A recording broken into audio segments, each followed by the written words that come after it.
Bonjour à toutes et à tous, bienvenue à ceux qui nous rejoignent pour la première fois au cours de cette journée à 17 h. On va essayer de vous faire revivre ce que nous avons vécu, nous, depuis 10 h du matin.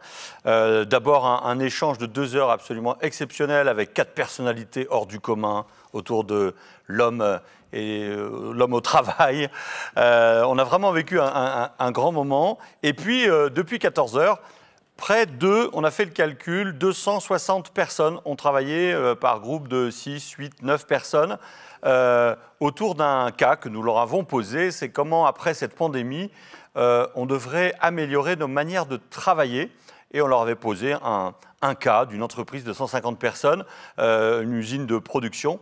Et je peux vous dire que ce qui est remonté est très riche. Vous voyez, Laurent d'ailleurs a gardé son ordinateur sur le bureau parce qu'il vient de finir la synthèse, une synthèse rapide que nous vous ferons dans quelques instants. Mais auparavant, on sait qu'il y a eu quelques calages au début, ce sont des nouveaux outils. On a utilisé Klaxoon pour vous faire travailler. En tout cas, au bout de 10-15 minutes maximum, tous les groupes se sont mis au boulot. Et heureusement, ça ne s'est pas passé comme ça. On regarde. C'est pour ça, moi, que j'ai tenu à vous réunir aujourd'hui. C'est pour toutes ces choses-là. C'est justement pour qu'ensemble, on sache comment on va se servir de ce matériel informatique. Parce que c'est certain, je veux dire, c'est formidable d'avoir du nouveau matériel. Après, il faut qu'on l'apprivoise ensemble. C'est-à-dire que... voilà. Ah, c'est pas moi, par contre. Il est tombé, là. S'il vous plaît. Est-ce que quelqu'un peut l'aider? Je vois le plafond, là. Je ne sais pas ce qui s'est passé. Voilà. Ah, il y a eu un petit souci de diffusion de vidéo. Est-ce qu'on peut la repasser ou c'est compliqué? On la repassera peut-être tout à l'heure. Désolé, mais nous, on a bien ri, en fait. C'était, en gros, une réunion à distance digitale qui ne se passe pas très bien. Heureusement, de votre côté, ça s'est bien passé et on va le démontrer. On a pris rapidement 5 groupes qui vont pitcher à distance le résultat de leurs travaux, de 2 heures de travaux. On leur avait demandé à la fois de nous livrer les grandes orientations de ce qu'ils préconisaient. Je vous rappelle qu'ils étaient dans une posture d'agence. Donc nous, on est en gros l'entreprise. On va jouer ce jeu-là cet après-midi. Et vous allez nous présenter en 2 minutes, c'est la taille d'un pitch dans la tech aujourd'hui, en 2 minutes, quelles sont vos préconisations. Et on va commencer avec le groupe 16, représenté dignement par Fleur. Est-ce qu'on peut voir Fleur, qui doit normalement être connectée avec nous? Tu nous entends, Fleur? Oui, je vous entends. Oui, je vous entends. Ça va. Bon, déjà, ça s'est bien passé, parce que tu ris, on l'entend d'ici. Ça va, ça s'est bien passé. Oui, ça s'est très bien passé. Ou c'est un rire de décompression? Non, ça s'est bien passé, c'était riche? Ça s'est bien passé. Les échanges? Ok. Fleur, tu peux peut-être te présenter juste en un instant? Qui es-tu? Oui, alors je m'appelle Fleur Six, je suis en parcours intégré, je suis partie de la 121, enfin de la promotion 121, et j'ai fait mon mémoire en Espagne et je vais faire mon stage chez Bouygues Construction le semestre prochain. D'accord, voilà. Super, beau programme. Alors, est-ce que tu peux donc nous livrer les préconisations de ton groupe à travers de ces 3 slides qui vont s'afficher pour tout le monde? Ouais, hop. Est-ce que vous voyez mon écran? C'est elle qui partage. Là. Non, ne fais pas de partage, Fleur. On s'en occupe. Nous, on a tes slides. Ouais. Okay. T'inquiète pas, on a une énorme régie de télévision là, qui gère tout ça. T'embête pas. Non, vas-y. Exprime-toi et livre-nous le contenu de tes slides. Ouais. Alors, donc du coup, notre première orientation, c'était ensemble redéfinir le sens de nos missions. Donc, en 3 points, ça serait donner l'accès à chaque collaborateur au feedback des clients de l'entreprise sous forme de témoignages ou de conférences. Ensuite, ça serait organiser des ateliers de partage de la vision et de la mission de l'entreprise avec tous les employés lors d'un gros événement d'entreprise et ainsi réévaluer les missions au regard de la vision de l'entreprise. Et en dernier point, ça serait faire des entretiens individuels et donc mettre en place en fait au moins une action personnalisée à la suite de l'entretien en fonction des besoins et du parcours professionnel. C'est vraiment quelque chose de personnalisé. Ensuite, notre orientation numéro 2, c'était redesigner l'équilibre des temps au travail. Donc limiter l'amplitude horaire dans la journée avec le droit à la déconnexion pour éviter plusieurs réunions qui s'enchaînent et qui finissent à 23 h. Ensuite, ce serait rediriger une charte des bonnes pratiques liées au temps de travail co-construite par les collaborateurs. Donc, c'est vraiment les collaborateurs qui font leur charte. Et ensuite, c'est un changement culturel. Donc, c'est intégrer des temps de pause, de prise de recul pour favoriser la créativité et l'innovation, un petit peu comme ce dont on avait parlé ce matin. Et la dernière orientation, c'est équilibrer le distanciel et le présentiel. Ça a vraiment sorti dans notre groupe. Donc, c'est organiser des vie-ma-vie entre différents métiers dans le but de créer des liens. Donc, c'est-à-dire que les employés vont aller essayer le métier d'un autre employé pendant une journée ou deux afin de voir ce que ça donne.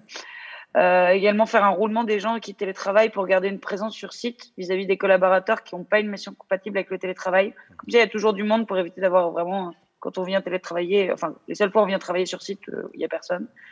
Et organiser des team building ou un challenge entreprise pour ressouder les équipes et leur redonner envie de revenir sur site pour retrouver vraiment des cohésions d'équipe. Donc voilà. Super Fleur. En fait, l'idée, c'est vraiment d'associer les collaborateurs pour la définition du sens du travail. Ça, c'est vraiment l'axe qui transparaît dans chacune de vos propositions. Merci beaucoup, c'était très clair. Merci Fleur et merci au groupe 16. Beaucoup. On va retrouver normalement Michel, qui doit être connecté. Michel, est-ce que tu nous entends ? Oui, très bien, bonjour. Formidable, tout marche, vous l'avez dit. Donc, toi, tu as travaillé dans le groupe 18. Même question qu'à Fleur, ça s'est bien passé? Vous êtes entré assez facilement dans la méthode? Oui, très bien. D'ailleurs, je voudrais en profiter pour remercier l'organisation et d'ailleurs tous les membres du groupe. On a eu des échanges vraiment intéressants entre des étudiants, des professionnels et des alumni. Donc, c'était très riche. Super. On va le constater d'ailleurs à travers ton pitch et la proposition de tes 3 orientations et des actions concrètes que vous proposez. On t'écoute, Michel. Alors, notre première orientation, c'était de redéfinir la mission et l'organisation de l'entreprise. Donc, de revenir à la mission et puis au plan stratégique de l'entreprise et de le partager avec l'ensemble des collaborateurs. Et notre deuxième recommandation sur cette orientation, c'était de refaire des grands événements, une grande messe, une grande réunion de site qui nous permettent de retrouver, de réunir tout le monde lors d'un événement festif. D'accord. Et le troisième, c'était de gonfler des ballons avec live dessus ou non? Ça, c'est juste. On s'était arrêté à deux recommandations sur cette orientation. Oui. Ok. Deuxième orientation.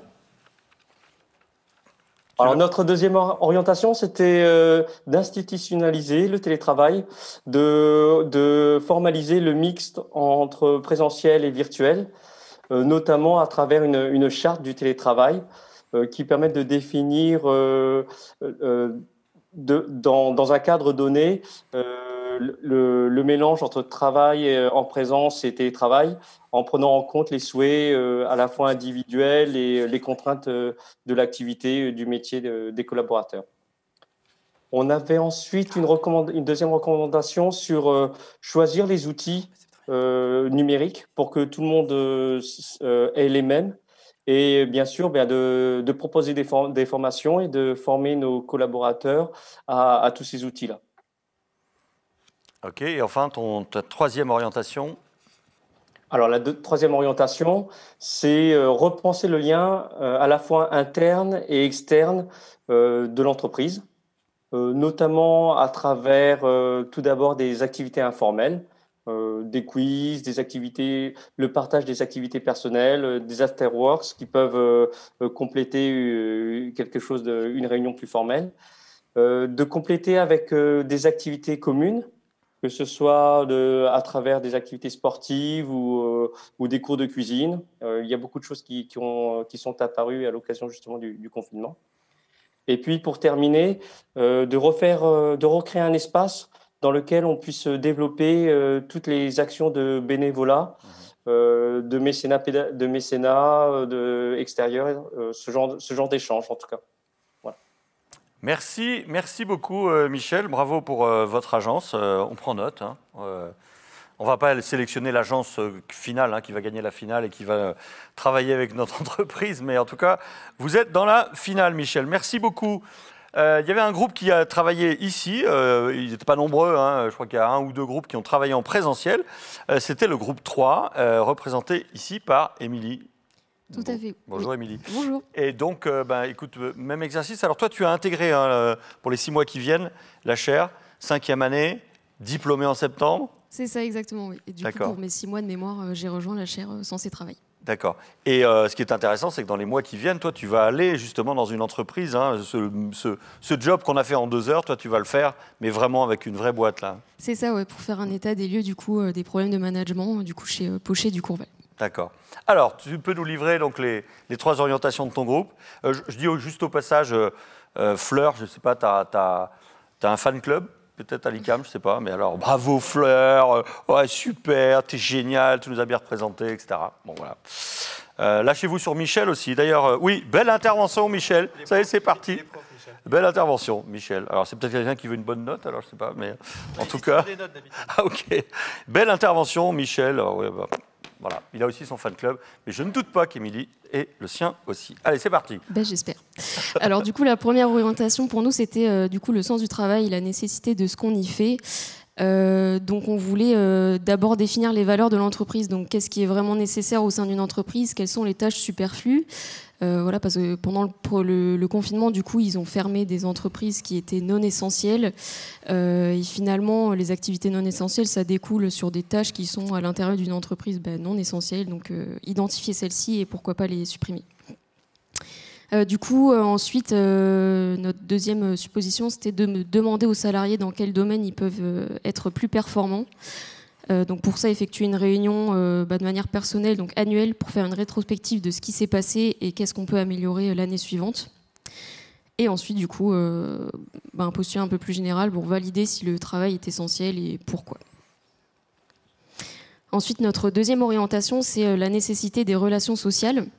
Donc on a fait une première recommandation d'utiliser la caméra en visio dans la mesure du possible pour aussi sauvegarder la vie privée quand cela est nécessaire. Ensuite, demander aux principaux concernés, donc qui sont les collaborateurs, les salariés, comment garder du lien avec le télétravail, parce que finalement, ce sont les premiers concernés par cette question. Ensuite, continuer les after-work, les apéros à distance, les activités ludiques qui se sont multipliées pendant le confinement. Il y a eu plusieurs plateformes de créer à cet effet. Et ensuite, d'axer à un travail sur tout ce qui est mise en place de communautés de pratique pour le partage des connaissances, des retours d'expérience. Voilà, en fait, dans le but de réunir les mêmes profils dans une même salle pour discuter des problématiques qu'ils peuvent rencontrer et que d'autres profils dans le même groupe peuvent rencontrer pour gagner en efficience et en agilité.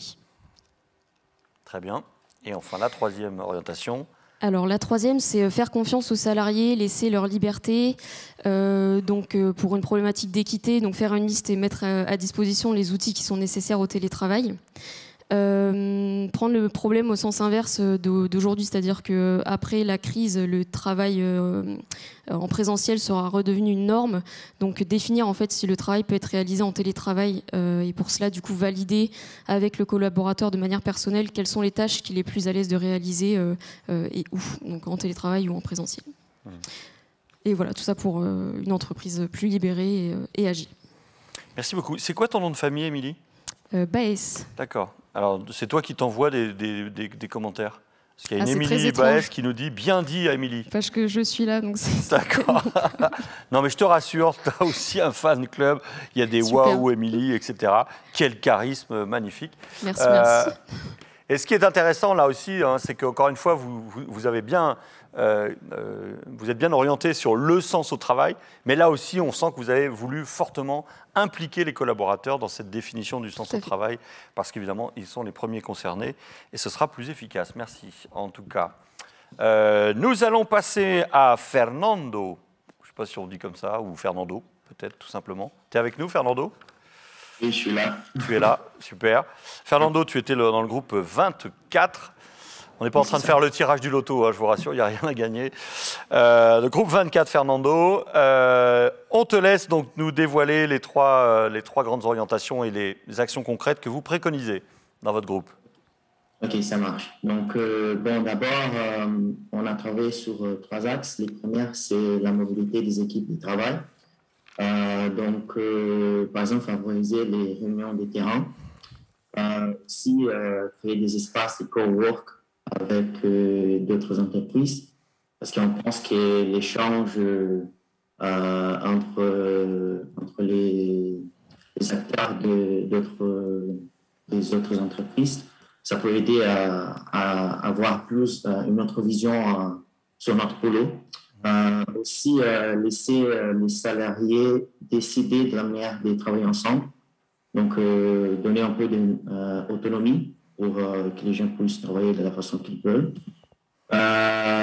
L'autre axe, c'est briser les barrières Peut-être juste Fernando, je me permets de t'arrêter parce que c'est marqué entre parenthèses, exemple, une marche dialoguée à la campagne. Certains peuvent se dire, c'est quoi? C'est une nouvelle tradition chamanique. Non, en fait, c'est un exercice que je vous conseille parce que je trouve ça assez génial. En fait, ça dure une demi-heure. Vous partez à deux et sur une thématique.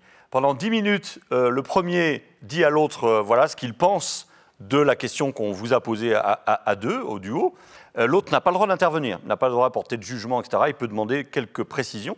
Puis après, c'est à l'autre de prendre la parole pendant 10 minutes, là aussi d'exprimer ses convictions. Et les dernières 10 minutes, des 30 minutes, c'est une discussion à bâton rompu. Je vous conseille cette méthode qui est absolument géniale, peut-être entre des gens qui auront du mal à se parler, etc. C'est tout bête, ça ne coûte rien.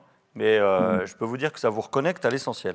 Donc bravo, je note, groupe 24, cette proposition. Merci. Vas-y, je te laisse continuer. L'autre axe, c'est briser les barrières hiérarchiques. Donc, par exemple, créer un espace de pause agréable qui donne envie de venir passer du temps, rencontrer les gens et tout, un espace convivial. Aussi, on pense que tout le monde doit avoir le même matériel à disposition. Par exemple, parce qu'il y a des entreprises où les cadres, ils ont des ordinateurs plus puissants, ils ont des matériels plus modernes et on ne pense pas que ça c'est bien. Aussi, laisser les employés discuter sur leurs idées directement avec les cadres, par exemple le directeur, sans avoir besoin de parler d'abord avec le manager. Donc, on brise un peu la barrière et comme ça, on peut être plus dynamique dans l'entreprise. Aussi, avoir des intitulés des postes qui ont du sens. Donc, si je guide une équipe, donc je m'appelle un manager. Si j'ai fait des analyses, je m'appelle un analyste. Et voilà. Pour le troisième axe, c'est favoriser la réflexion personnelle. Créer des activités de réflexion pendant le travail.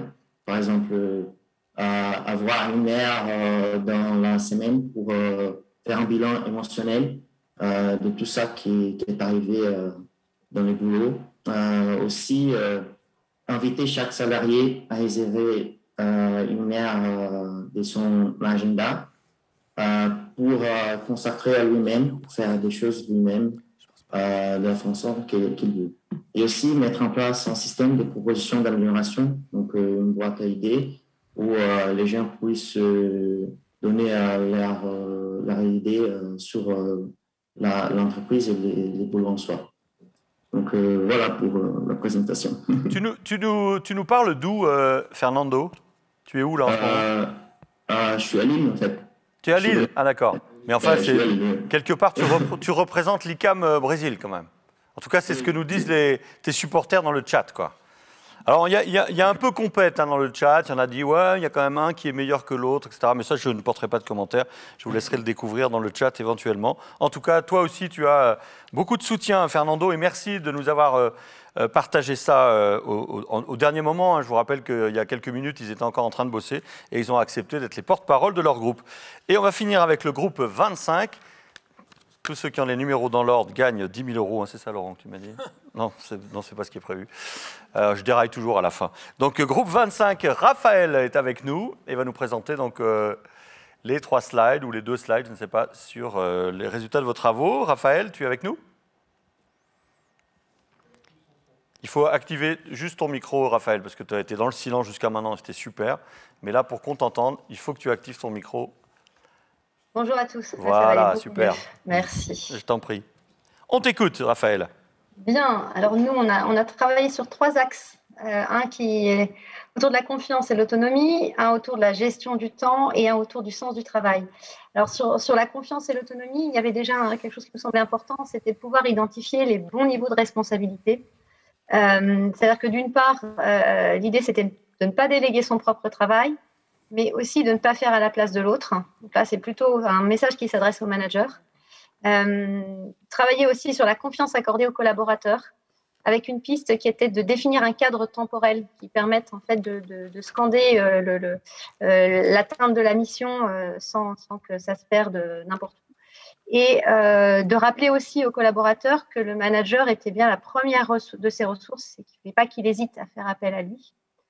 Il y avait aussi un axe, une proposition qui était de proposer aux collaborateurs de fixer eux-mêmes leurs objectifs, ce qui est extrêmement ambitieux. Mais le corollaire, c'est qu'il fallait autoriser le droit à l'erreur et surtout pouvoir exprimer ses erreurs de façon à pouvoir avancer et surtout de proposer un entretien individuel pour fixer ses objectifs tous ensemble. Voilà quelques pistes pour permettre d'augmenter cette confiance et cette autonomie. Il y avait toute une thématique autour de la gestion du temps avec un temps d'abord dédié au relationnel. Et ça, c'était extrêmement important de développer, mais tout en définissant un cadre thématique et temporel, pour pas que le collaborateur se sente envahi par l'obligation de participer à des temps relationnels collectifs auxquels il n'avait pas forcément envie d'adhérer. Donc là aussi, vigilance sur la répétition de ces temps qui pourraient parfois paraître un peu artificiels de temps en commun. Importance aussi d'organiser des temps dédiés à la formation au travail collectif, parce que ce n'est pas forcément une évidence. Et dans une époque où, en fait, le travail collectif doit se mettre en place dans des conditions à distance ou en présence, c'était important d'axer la formation sur ces questions-là, en s'appuyant sur des professionnels de l'animation, parce que ça s'improvise pas. Voilà. Et ensuite, on l'a déjà dit plusieurs fois, mais de bien distinguer les travaux qui pouvaient être réalisés en télétravail ou en présentiel, de façon à optimiser l'organisation du temps. Et pour la partie de ce qui pouvait être réalisé en présentiel, de repenser les espaces de coworking de façon à ce que ça puisse être facilement accessible pour tous les collaborateurs. Voilà pour la gestion du temps. Et le troisième point, ça concernait le sens du travail. Alors, il y a un élément assez clair, c'était de pouvoir prévoir des moments d'échange pour mettre en avant l'utilité de la tâche de chacun. Ce qui était important, c'est que, puisqu'on ne se voit plus forcément beaucoup, que chaque collaborateur puisse comprendre comment l'action qu'il mène au quotidien va porter la mission de l'entreprise dans sa globalité. On a beaucoup travaillé autour on a parlé surtout par exemple des sites de production. On va savoir que sur une chaîne de montage, c'est important que le collaborateur sache à quoi va servir son action, qui peut lui sembler répétitive, mais qui puisse voir à la fin à quoi ça va ressembler et comprendre que s'il n'est pas là, ça ne fonctionne plus du tout de la même manière. On proposait une idée assez ambitieuse. Quand c'était possible, c'était de proposer un exercice de faire une tâche dans sa globalité par un collaborateur. C'est-à-dire que sur une chaîne de montage, ce n'était pas forcément possible. Et quand ça l'est, qu'il puisse comprendre tous les tenants et les aboutissants de son activité et de l'activité des autres, pour qu'ils sentent quels sont les différents maillons de la chaîne pour arriver au bout.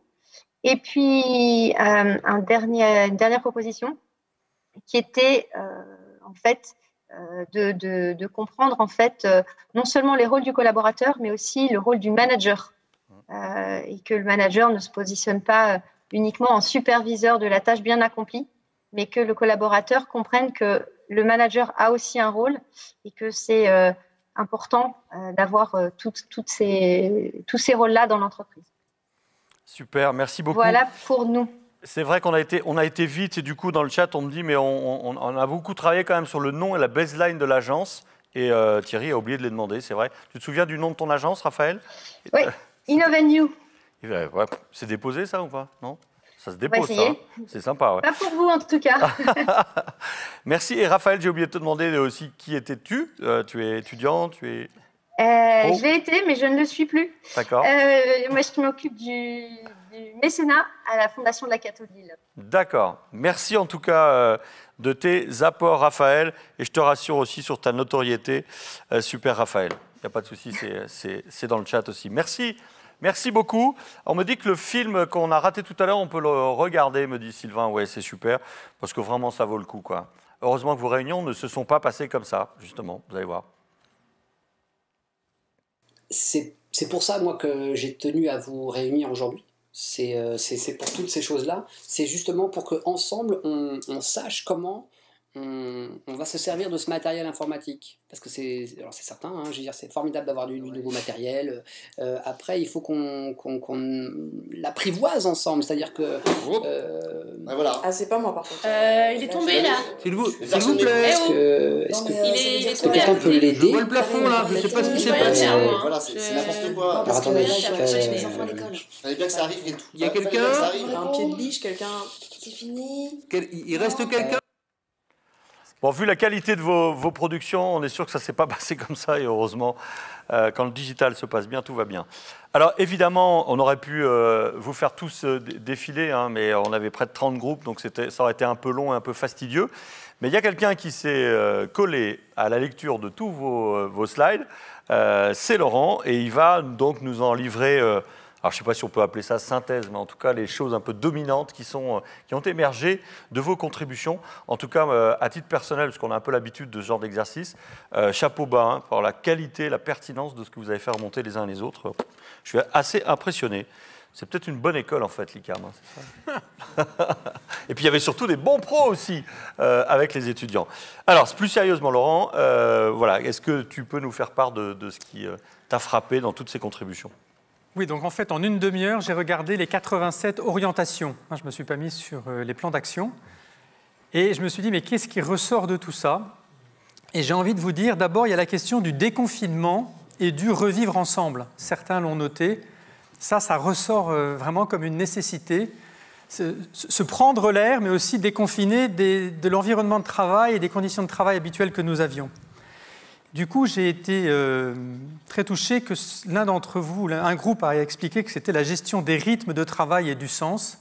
Je pense que c'est assez juste et que ça permet de se ressaisir de ce que d'autres ont évoqué. Par exemple, vous disiez tout à l'heure, le télétravail selon le type de travail que nous allons faire, ou pourquoi pas, on pourrait dire, selon le rythme cyclique des personnes. Ça me fait dire... ce que vous avez évoqué aussi tout à l'heure, c'est le coworking avec d'autres entreprises. Je pense que ça peut être intéressant de se dire, et ça c'est une proposition de ma part, que l'entreprise ne se résume pas au périmètre juridique. Et imaginer un coworking dans d'autres espaces, c'est aussi faire communauté et sortir des frontières.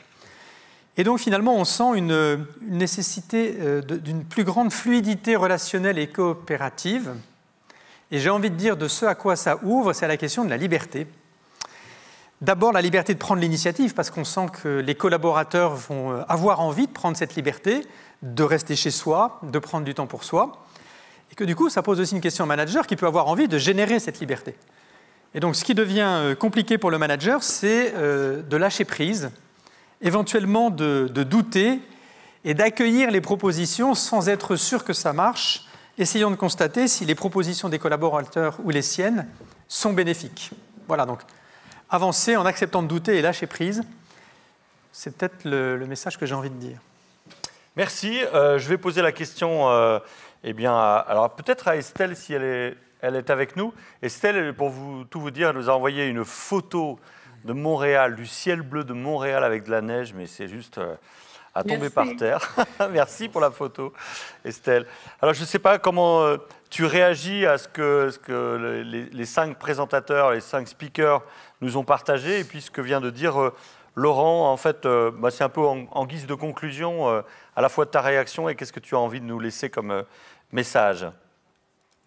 Moi, d'abord, je remercie beaucoup les présentations qu'on a entendues il y a quelques minutes. Je crois que cette notion de sens du travail est bien acquise. Je pense que c'est à juste titre, parce que si on veut pouvoir faciliter la reprise, je crois qu'avec toutes les questions qu'on s'est posées sur le travail, ce serait vraiment intéressant d'avoir une vraie conversation, un vrai dialogue sur le travail, sur l'utilité du travail et comment ce que nous faisons chacun contribuent à faire avancer la mission, la raison d'être de nos entreprises. Ça, je crois que c'est un sujet incontournable.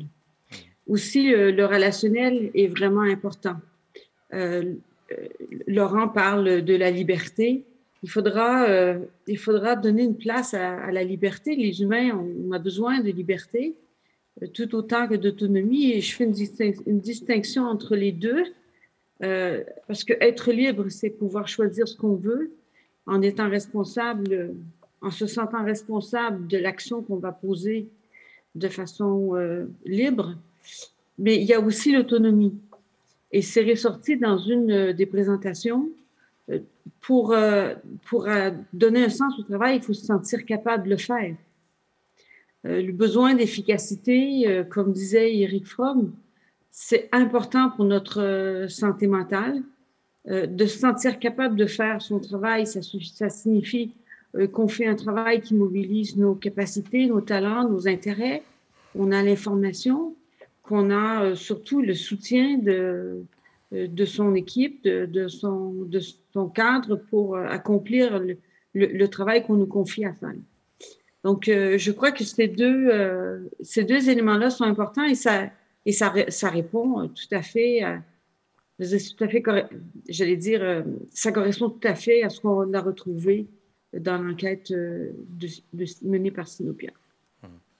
J'ai oublié de te représenter, Estelle, pour ceux qui nous rejoindraient simplement à 17h. Donc, je rappelle que tu es prof de management à HEC Montréal et que tu es très impliquée dans cette belle chaire de l'ICAM, Sens et Travail.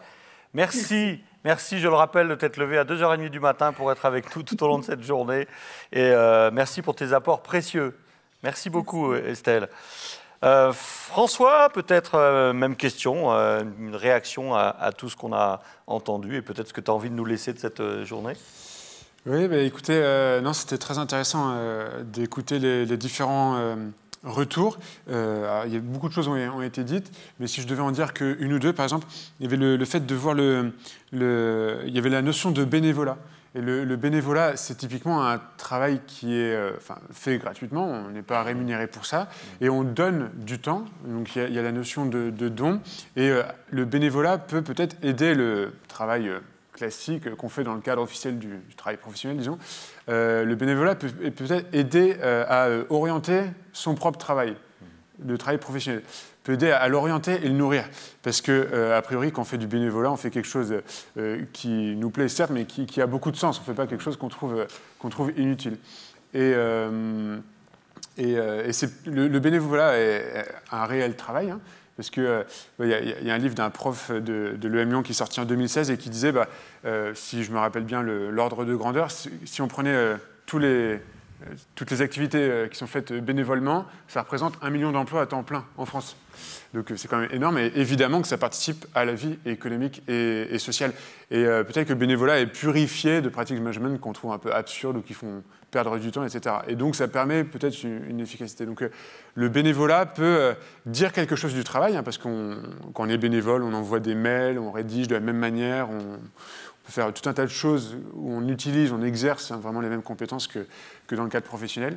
Et donc, le bénévolat peut peut-être aider à parfaire, formuler son projet professionnel ou à nourrir la vie de l'organisation en interne, sur les manières de fonctionner aussi, peut-être. Voilà. Ça, c'était une chose. Et puis, un autre point qui était intéressant, c'était de voir le manager comme ressource. Je trouvais que c'était intéressant de voir cela formulé ainsi, parce que c'est peut-être une vision des choses qu'on n'a pas forcément. De voir le manager comme ressource. Peut-être que d'habitude, c'est plutôt dans l'autre sens, le manager qui voit comme ressource les autres. Je sais pas. Et voilà. Et donc là, et peut-être que le manager peut être une ressource à deux égards. Alors, premièrement, pour être disponible, et ça, c'est l'anecdote que Thierry, tu disais ce matin, là, quand tu étais allé au Maroc, je crois, et la personne était très prise, mais néanmoins, elle s'était gardée des plages de disponibilité, c'est le cas de le dire. Voilà. Donc ça, c'est la première chose. Et deuxièmement, manager comme ressource pour peut-être régulièrement, de temps en temps, simplement, dire aux membres de son équipe de prendre du temps gratuit ou de prendre du recul pour chercher à s'ennuyer, si on reprend le thème de ce matin. Voilà donc deux points notamment que qui, à mes yeux, ressortait. Merci beaucoup. Et enfin, Yann, même question. D'abord, j'ai été très impressionné par votre niveau de réflexion et j'ai envie de dire, même si là c'était un cas théorique, j'ai envie de dire ceci n'est pas un exercice. Ce n'est pas un exercice, c'est-à-dire que ce qu'on a fait devrait être le fonctionnement ordinaire de toute organisation professionnelle, de prendre le temps, un temps long, collectif, pour essayer de développer l'intelligence de soi, l'intelligence organisationnelle, et savoir ce qui s'est passé pour savoir comment on capitalise pour avancer et se renforcer en tant qu'organisation. Après, si je rentre un petit peu plus dans le détail, évidemment, j'ai apprécié beaucoup de propositions. Sur le faire collectif, c'était intéressant. Alors, ce que j'ai envie de dire, c'est qu'effectivement, il y a des choses de type team building, c'est vraiment important, parce qu'on doit pouvoir partager du temps ensemble autour d'activités non essentielles au sens efficacité, etc., pour derrière gagner en solidarité. Mais je crois aussi qu'il faut qu'on apprenne à reconnaître ces moments où quelque chose s'est créé dans le collectif à travers le travail. Et prendre le temps de le nommer, de savoir ce qui s'est passé, parce que ça, moi, c'est une expérience que j'ai fait tardivement à l'ICAM. Je crois que je devais avoir 34-35 ans. Et j'ai trouvé ça extraordinaire. Et aujourd'hui, j'ai des références personnelles pour savoir ce que peut m'apporter un collectif dans certaines circonstances. Et ça me donne une énorme confiance dans les collectifs auxquels j'appartiens, de me dire, des fois j'arrive, je n'ai pas la moindre idée en rentrant moi-même, mais je suis persuadé que le collectif est de tel niveau qu'on va avoir quelque chose à la fin qui va être formidable. Et ça, je pense qu'il faut à certains moments que les collectifs que l'on forme au travail prennent le temps de nommer pour qu'on ait chacun, je dirais, un petit kit pour ça. Deuxième chose, la confiance. On a beaucoup parlé de confiance. Normalement, quand tout est cadré, on n'a pas besoin de mobiliser la confiance comme ressource. On se laisse porter par les processus. Littéralement, la confiance, c'est ce que l'on mobilise en situation d'incertitude. C'est-à-dire, finalement, quand on est en incertitude sur les faits, sur les idées, eh bien, on va essayer de chercher des certitudes dans les personnes. Voilà. Et ça, c'est important. On va mobiliser cette confiance pour venir compléter l'incomplétude des situations. Et quand on voit la crise dans laquelle on est, eh bien, on a vraiment besoin de la confiance pour compléter le fait qu'on ne maîtrise pas grand-chose factuellement. Merci beaucoup. Laurent, même question, hein, même si tu as déjà, à travers cet exercice de synthèse, livré un certain nombre de choses. Tu termines cette journée comment, avec quoi? Tu repars avec quoi? D'abord en vous disant merci, parce que ce travail-là va nous être utile. Alors les 8 étudiants de la chaire vont travailler dessus un petit peu, parce qu'on a des vrais matériaux qui procèdent d'un collectif de travail et intergénérationnel. Et donc ça, pour nous, c'est important. Et on souhaite que cette aventure puisse continuer, et donc l'année prochaine, de l'envisager une dimension peut-être intersite et nationale au niveau du groupe ICAM. Merci à tous les deux de votre présence aujourd'hui. Vous allez céder la place à Franck, mais auparavant, nous allons retrouver Carole Marcella, qui est la directrice des études. Carole doit être... Carole est directrice générale déléguée du groupe ICAM. Elle est en charge du pôle enseignement supérieur et recherche. J'avais pas toute la carte de visite, excusez-moi, Carole. Ça va, vous m'en voulez pas? Grave. Non, aucun problème pour moi. Bien, écoutez, bonsoir à vous tous. Bonsoir. Donc, effectivement, j'ai le plaisir de pouvoir dire quelques mots à la suite de cette très belle journée sur une thématique hiberner et travailler, donc s'adapter aux circonstances exceptionnelles. Alors, voilà un sujet absolument passionnant qui nous concerne tous en tant qu'acteurs, mais également en tant qu'objet de recherche. Car nous avons bien participé à une très belle journée de recherche aujourd'hui dans le cadre de la chaire Sens et Travail qui rayonne maintenant depuis 2016. Alors, je tiens tout d'abord à féliciter toutes les personnes qui ont organisé et œuvré au succès donc de cette très belle journée. J'ai eu le plaisir de pouvoir animer cet après-midi un groupe de travail avec 5 étudiants ICAM et puis une professionnelle. Nos échanges ont été fructueux et passionnants, appuyés notamment sur les expériences et les retours des uns et des autres. Tout le monde a été enthousiaste par les interventions de ce matin, de très grande qualité. Nous en ressortons avec plusieurs questionnements qui ont émergé. avec effectivement le contexte sanitaire depuis maintenant près d'1 an qui nous a poussé, peut-être même contraint, à faire l'expérience du télétravail. Et donc, dans ce cadre-là, comment les collaborateurs ont-ils vécu et vivent-ils encore le télétravail? Quelles conséquences cela aura-t-il sur leur manière d'envisager le travail demain? Quelles sont les conditions de succès de cette nouvelle approche du travail en distanciel, avec notamment la place de l'intelligence artificielle? Comment va évoluer le management de proximité, avec les questions sous-jacentes que nous avons encore vues là à l'instant, de confiance, d'autonomie, de liberté et de performance? Et puis la place et l'importance de l'ennui, aussi, qui a, en tant que facteur de créativité notamment.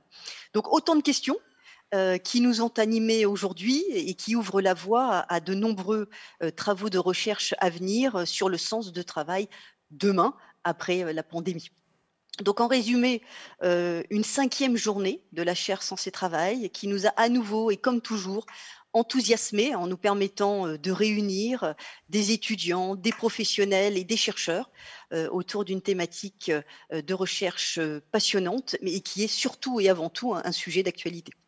Donc, alors un très grand bravo à Laurent Falk, à Yann Ferguson, à François Horry et à Estelle Morin pour la qualité de vos interventions, voilà, de nous avoir permis d'aller plus loin et de toujours réfléchir à tout ce qui nous arrive aujourd'hui. Merci à nos étudiants et aux professionnels pour leur participation et tous ces échanges toujours aussi passionnants. Voilà, je vais laisser la parole à mon cher Franck. Merci beaucoup, Carole. Et oui, effectivement, il vous revient, Franck, directeur du site de Lille de l'ICAM, de conclure cette journée. Eh bien, écoutez, moi, je suis très heureux d'avoir participé à la première édition de la Journée de la Chaire. En tout cas, pour moi, c'est la 5e, mais j'ai découvert ça aujourd'hui. Je suis d'assez près les travaux de Laurent, notamment parce que je viens du monde industriel, du monde économique, et que j'ai démarré dans le monde de l'enseignement supérieur il n'y a pas très longtemps, il y a 6 mois. Et il y a 6 mois, vous imaginez bien qu'on était en pleine posture de confinement. Et donc, l'ensemble des travaux qui ont été faits aujourd'hui sont des questions que j'ai eu à me poser sans même savoir comment ça pouvait fonctionner autrement. Et de ce fait, avoir au sein de l'ICAM des gens qui réfléchissent à ces notions de travail, on va dire autrement, hein. C'est un très mauvais terme, c'est pas comme ça qu'il faut le prendre, mais en tout cas, moi je l'ai pris comme ça. Dans un premier temps, ça m'a permis globalement de mettre beaucoup de choses en perspective, et notamment de comprendre que les valeurs que prône l'ICAM depuis plus d'un siècle maintenant ne sont pas des valeurs galvaudées ou des valeurs marketing. Quand on parle de liberté à l'ICAM, quand on parle de responsabilité, quand on parle de construction collective, on est vraiment dans les démarches qui font le fondement même du sens du travail. Et les interventions de ce matin, les travaux qui ont été faits par les groupes cet après-midi, m'amènent à penser que nous sommes véritablement sur un chemin qui est à la fois prospectif, mais visionnaire. Vous parliez d'Estelle Morin qui annonçait les choses 30 ans en avance. Moi, je ne suis pas certain de pouvoir savoir si dans 30 ans, ce qui a été dit aujourd'hui, ça sera la vérité ou pas. En tout cas, ce qui est certain, c'est que nous allons nous attacher à minima sur le site de Lille, et c'est bien le moins qu'on puisse donner à l'ensemble des gens qui ont travaillé et qui œuvrent avec nous au quotidien. Nous allons essayer de nous attacher à mettre en perspective l'ensemble de ces éléments pour, alors, disons-le, manager le travail plutôt que l'organisation ou les hommes. Voilà. Merci beaucoup, Franck. Pas mal hein, pour quelqu'un qui a 6 mois d'enseignement et en plein Covid. Vous en tirez bien. Bravo. Donc voilà, allez, un tout dernier mot, mais juste avant, vous avez magnifiquement participé au chat, hein, c'est extraordinaire, on a eu un nombre de contributions magnifiques. Donc là, on ne va pas vous dire merci beaucoup pour cette journée magnifique, ce serait facile pour nous. Non, on va vous poser une question, et si vous avez encore quelques instants, merci d'y répondre. On s'est imaginé avec Laurent que là, vous sortez tout à l'heure ou demain, vous allez rencontrer votre meilleur ami que vous connaissez bien. Hein. Celui ou celle-là, vous la connaissez par cœur. Et en fait, vous allez prendre quelque chose de cette journée et vous allez essayer de le percuter, dans le bon sens du terme, évidemment, de percuter sa confiance, son intelligence, et en disant voilà ce que j'ai appris de cette journée. Tiens, prends ça, prends ce message, je pense que ça va te faire réfléchir. Vous n'avez pas 2 heures, hein, vous avez quelques instants, quelques minutes. Voilà, peut-être quelque chose que vous allez garder de cette journée, vraiment au cœur, dans les tripes, dans la tête aussi, et que vous avez envie de partager à ce meilleur ami. Le temps, là, vraiment, de terminer cette journée. Je te laisse quand même le tout dernier mot, Laurent. Et cette question est importante parce qu'en termes de matériaux de recherche, ça nous permet de viser l'essentiel. Donc, prenez le temps, quelques minutes. Oui, je voudrais remercier notamment ceux avec qui nous avons travaillé et qui nous ont bien aidés, donc M Constellation, AVProd et Sinopia, sans lesquels la qualité de cette journée n'aurait pas pu avoir lieu. Et je voudrais simplement adresser un message à vous tous qui avez été dans des groupes de travail. Conservez ce contact. On a fait exprès de vous mettre en destinataire explicite de ces groupes. Donc vous avez des liens. La question du travail et de la communauté humaine ne se réduit pas à ce que vous vivez à l'ICAM pour les étudiants ou à ce que vous vivez dans vos entreprises pour les professionnels. Osez échanger entre vous et conserver ce lien. Merci beaucoup. Merci à vous toutes et à vous tous. Continuez à transformer les entreprises dans lesquelles vous allez arriver. Je parle aux étudiants et aux professionnels. Continuez aussi à réfléchir et à mettre un maximum de sens dans le travail. Et moi, j'ai vraiment appris ça. Le management des hommes, c'était bien. Il y a eu des belles choses. Management des organisations aussi. Mais le sens au travail est vraiment ce qui va nous guider dans les années qui viennent. Voilà, merci à toutes et à tous. Un grand merci aux équipes techniques et aux intermittents du spectacle qui ont bossé, parce que je peux vous dire que ça leur fait du bien de bosser. Ils ont un peu de mal en ce moment, donc je pense bien à eux et à tous les partenaires de l'événementiel qui ont particulièrement souffert cette année. On pense à vous. Merci à vous.